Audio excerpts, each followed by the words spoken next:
Porque Jesus nos fala, através dos seus evangelhos que estão contidos na Bíblia Sagrada, que virão muitos falsos cristos e muitos falsos profetas e farão tão grandes sinais e prodígios que, se possível fora, enganariam até mesmo os escolhidos de Deus. Isso está escrito no livro de Mateus, no capítulo 24. E é o que está havendo com esta grande variedade de seitas e heresias, inimigos da cruz de Cristo, evangelhos distorcidos e deturpados. No entanto, deve-se buscar um evangelho santo, um novo nascimento, em suma, uma regeneração verdadeira por meio da leitura da Bíblia Sagrada, da oração, do arrependimento verdadeiro, do amor ao próximo e principalmente do amor a Deus. Saia desses princípios enganadores. Está escrito também no livro de Gálatas que, mais ainda que nós mesmos ou um anjo do céu anuncie evangelho que vá além do que já foi escrito, além do que já foi anunciado através da Bíblia Sagrada, que isto seja considerado maldito, amaldiçoado, que for diferente do que está dentro da Bíblia Sagrada. É o que diz o Senhor. Estão querendo construir um novo evangelho, confundir a fé cristã, a sã doutrina, através de muitas revelações, profecias, visões, mas a palavra de Deus já está revelada através da Bíblia Sagrada, e o que passar disso, que seja anátema, que seja maldito. Observe que a Bíblia Sagrada diz, em 1 Coríntios, no capítulo 3, porque ninguém pode pôr outro fundamento, além do que já está posto, o qual é Jesus Cristo. Então a verdade já foi anunciada, Jesus Cristo. A igreja não fica lotada se for pregado a palavra verdadeira de Deus, se exortar os discípulos.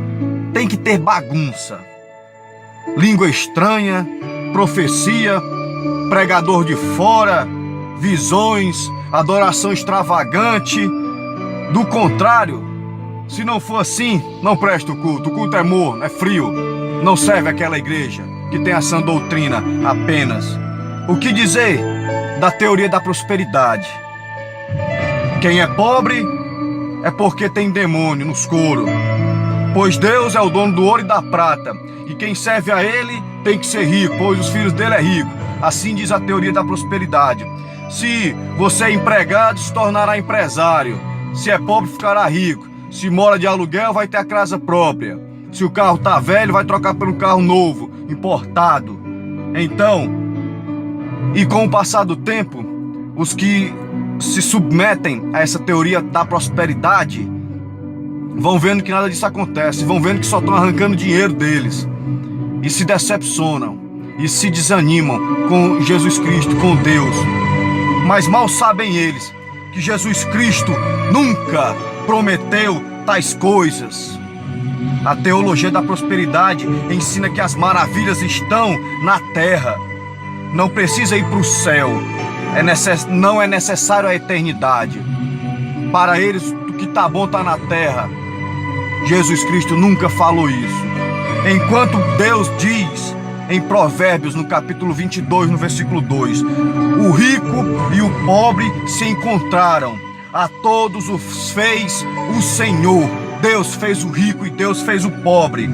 Pois pobreza e riqueza não é vinculado ao lado espiritual, pois todos nós somos iguais diante dos olhos de Deus, financeiramente falando.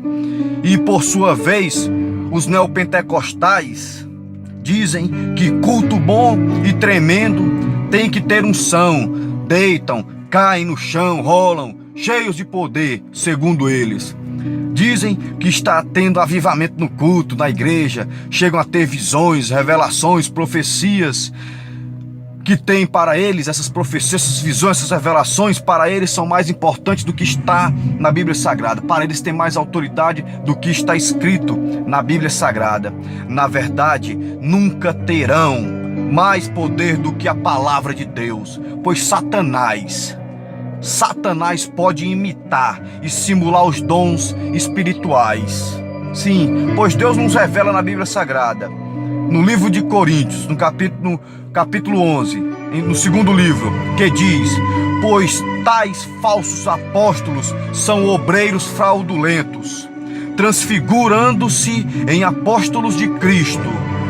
E não é maravilha, porque o próprio Satanás se transforma em anjo de luz. Não é muito, pois, que os seus ministros se transfigurem em ministros de justiça, e o fim dos quais será conforme as suas obras. Então Satanás se disfarça de Deus, de anjo de luz, de um obreiro de justiça, para enganar as pessoas e para levá-las ao inferno. Então, se uma profecia, uma revelação, uma visão está em desacordo com a palavra de Deus, ela vem de Satanás. O que faz uma pessoa ser agraciada por Deus é a sua obediência à santa palavra e arrepender-se dos seus pecados e a confiança em Cristo Jesus. Na verdade, criaram um evangelho sem ter que carregar a cruz, sem renúncia, sem negar-se a si mesmo, ou seja, um evangelho de porta larga.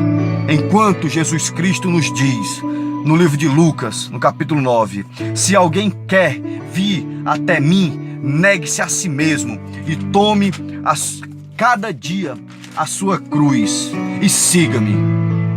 Porque qualquer que quiser salvar sua vida, perdê-la-á. Mas qualquer que por amor de mim perder a sua vida, a salvará. Porque o que aproveita o homem ganhar o mundo inteiro e perder a sua vida eterna, diz o Senhor. Então, estão pregando um evangelho simplificado. Se dá oferta, se é dizimista, se participa das campanhas, tá tudo certo. Não precisa ser radical, não precisa ser fanático, não precisa ser fervoroso. Ser crente, ir para o culto e assistir novela é a mesma coisa. É passar a maior parte do tempo na internet, nas redes sociais, Facebook, WhatsApp. Não tem problema nenhum, não é pecado trocar pela Bíblia Sagrada. Assim dizem, se vestir decentemente ou indecentemente, pouco importa. Enquanto o Senhor diz, em Ezequiel no capítulo 34, versículo 23, que ao povo cabe os seus guias ensinar-lhes a distinguir entre o santo e o profano e fazê-los perceber a diferença entre o que é imundo e o que é limpo. Diz o Senhor. Jesus foi interrogado por um grande doutor da lei e ele perguntou como herdaria o reino de Deus, o reino dos céus. E Jesus Cristo disse ao dito doutor que em verdade ele lhe disse que necessário era nascer de novo, pois quem não nascesse de novo jamais herdaria o reino de Deus. Então, quem não morrer para a velha vida, quem não viver em novidade de vida, não entra no céu. A sã doutrina é evangelho de renúncia. Não vos chamei apenas para crer, mas também para padecer, para sofrer em meu nome, disse Cristo Jesus. Evangelho que só cura, evangelho que só dá, que só faz prosperar financeiramente e não cobra santidade dos membros. Nem leitura bíblica, nem vida de oração, nem conhecimento de Deus e dos seus atributos. Isso não é igreja, é um ajuntamento de bodes liderado por lobos devoradores. É isso que é. E por fim, queria falar sobre a doutrina de uma vez salvo, sempre salvo. Dizem que se já confessou Cristo uma vez, pronto, tá salvo. Pode matar, roubar, estuprar, fazer o que for, mentir. Não tem problema, uma vez salvo, sempre salvo. Mentira, engano. Pois a Bíblia Sagrada nos revela em Mateus, no capítulo 10, no versículo 22. Jesus Cristo nos diz: e sereis odiados de todos por causa do meu nome, disse Jesus Cristo. Mas aquele que perseverar até ao fim, este será salvo. Então temos que perseverar até o fim para adquirir a salvação eterna. Não podemos vacilar. Temos que sempre procurar melhorar, diz o Senhor. Servir a Deus é dizer não a muitas coisas. Para servir a Jesus Cristo, temos que renunciar, sentir dores e sofrimentos muitas vezes. Evangelho é abraçar uma cruz e andar como Cristo andou. Pois o cristão verdadeiro e genuíno não foi chamado só para crer em Jesus Cristo, mas também para padecer, para sofrer por Ele. Medite nessa palavra, busque a Deus verdadeiramente e saia do engano.